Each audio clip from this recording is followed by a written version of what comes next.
नमस्कार माताओं बहनों। आज वट सावित्री व्रत का पूजन दिवस है। ज्येष्ठ पक्ष पक्ष की ज्येष्ठ की कृष्ण पक्ष की अमावस्या के दिन यह व्रत करने का विधान होता है। इस दिन महिलाएं इकट्ठी होकर बरगद के वृक्ष की पूजा करती हैं और ऐसी कामना करती हैं कि उनके पति, उनका सुहाग अमर रहे, लंबी उम्र हो। इसके लिए महाभारत में भी वर्णन आता है किस प्रकार सावित्री ने अपने पति सत्यवान को यमराज से मुख से बचा लिया था। आइए उसको हम देखें। पूजन सामग्री: मुहूर्त 7:30 से 11:15, 12:30 से 2 बजे तक का श्रेष्ठ है।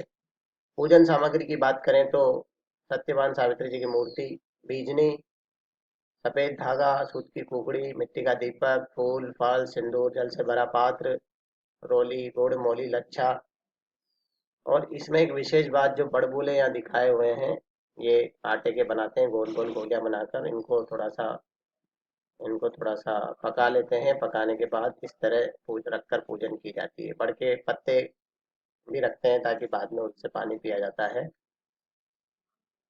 महिलाएं सुबह उठकर नित्य काम से निवृत्त होकर श्रृंगार करके समस्त सामग्रियों को लेकर बरगद के वृक्ष के नीचे आसन बिछाकर बैठ जाती हैं। उसके पश्चात पवित्रीकरण करने के बाद दीपक को जलाकर वहां उपस्थित देवताओं की पूजन करने के बाद गणेश जी की पूजन, ब्रह्मा जी की पूजन, पृथ्वी माता की पूजन, और उसके पश्चात संकल्प ले कि 3 बार भगवान का उच्चारण करते हुए संकल्प लिया जाता है कि मैं आज ये पूजन कर रही हूँ, मेरा नाम ये है और इससे मेरे पति की उम्र लंबी हो। संकल्प को छोड़ देते हैं। हाथ में अक्षत, चावल और जल लेकर संकल्प लिया जाता है।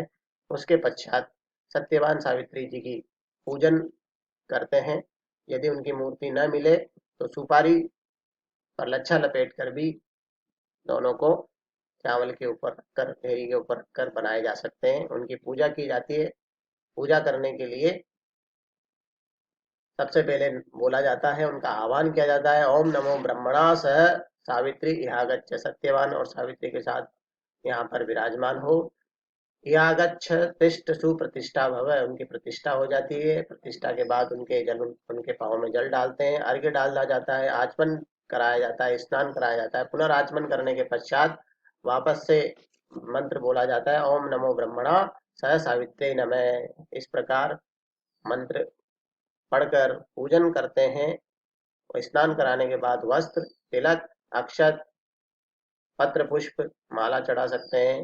फूल चढ़ा दें, धूप चढ़ा दें, जो नैवेद्य आप लेके गए वो अर्पण कर दें, तांबूल पत्र चढ़ा दें, धूप दीप लगा दें और दक्षिणा चढ़ाने के बाद भाव से आरती कर दें और उसके पश्चात कथा का श्रवण किया जाता है। कथा श्रवण होने के पश्चात कथा के बारे में अगर बात की जाए तो कथा शुरू होती है कि पार्वती जी अपने पति महादेव से पूछती है, हे प्रभु, मुझे सावित्री जी के चरित्र इतिहास को कहिए। तो सावित्री जी के चरित्र इतिहास की कथा सुनाते हैं। शंकर भगवान क्या कहते हैं कि प्रभास क्षेत्र में सावित्री जी के असाधारण चरित्र को मैं तुमसे कहता हूँ। एक बार सावित्री जी मध्य देश के राजा के यहाँ पर जन्म लेती हैं। धीरे धीरे कन्या बड़ी होती है और अपने स्वभाव के अनुसार निरंतर पूजा में लीन रहती है और बड़ी होती होती है अपने पिता से कहती है कि हे पिता, आपने मुझे जन्म दिया, पालन पोषण किया, इसलिए आपका बहुत बहुत धन्यवाद। तो पिता कहते हैं कि अब तुम्हारा समय हो गया है कि तुम अपने पति को वर करो। तो अपने मंत्रियों के साथ सावित्री जी चल पड़ती है और ढूंढते ढूंढते उनको राजा, जो नेत्रहीन थे, उनके पिता का पुत्र, छोटा पुत्र सत्यवान, वह जो हमेशा सत्य बोलता है, सत्य ही आचरण करता है, उसको वह मन ही मन अपना पति चुन लेती है और घर आकर अपने पिता को बताती है। और पिता उस समय नारद जी से वार्तालाप कर रहे होते हैं। नारद जी कहते हैं, तुमने क्या किया? उसमें सभी गुण हैं, दानशील है, क्षमाशील है, बुद्धिमान है, सब गुण है, किसी प्रकार कम नहीं है, लेकिन उसमें एक थोड़ा सा उस गड़बड़ है। और वो गड़बड़ ये है कि उसकी आयु एक वर्ष ही है। ये बात सुनकर सावित्री जी कहती है कि एक बार जो मैंने मन में ठान लिया है, जिसको मैंने वर लिया है, अब मैं उसी से विवाह करूंगी। उसके डर से मैं उन्हें नहीं छोड़ सकती।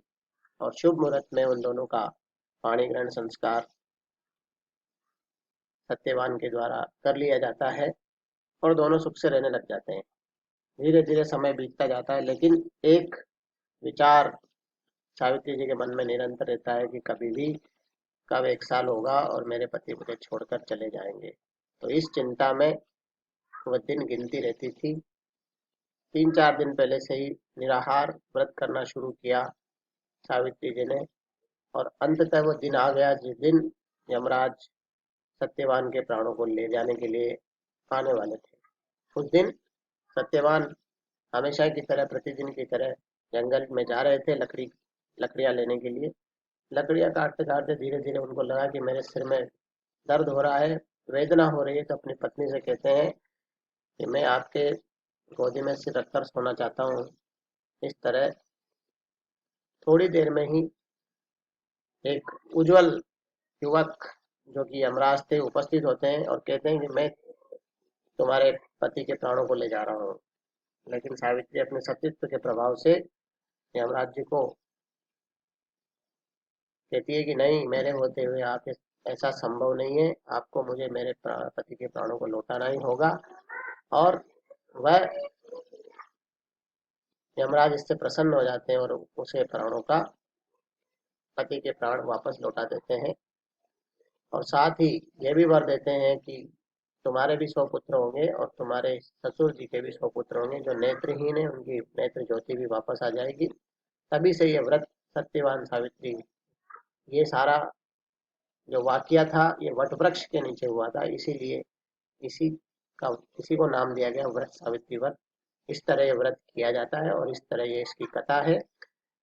करने के बाद जब पूजा कथा हो जाए उसके बाद प्रदक्षिणा लगानी होती है, यथासंभव 5, 7, 21, 108 जितनी भी प्रदक्षिणा आप लगाना चाहें, वट वृक्ष की प्रदक्षिणा साथ में लगा ली जाती है।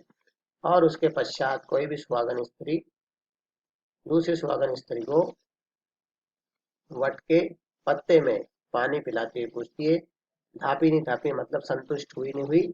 और वो कहती है कि नहीं, पानी से तो मैं संतुष्ट हो गई हूँ लेकिन पति से संतुष्ट नहीं हुई हूँ। ऐसा 4-5 बार, 5 से 7 बार वो करती है और इस तरह व्रत करने से उसे जरूर फल की प्राप्ति होती है। और अंत में सभी के लिए एक बार मंगल कामना, कल्याण की कामना। धन्यवाद।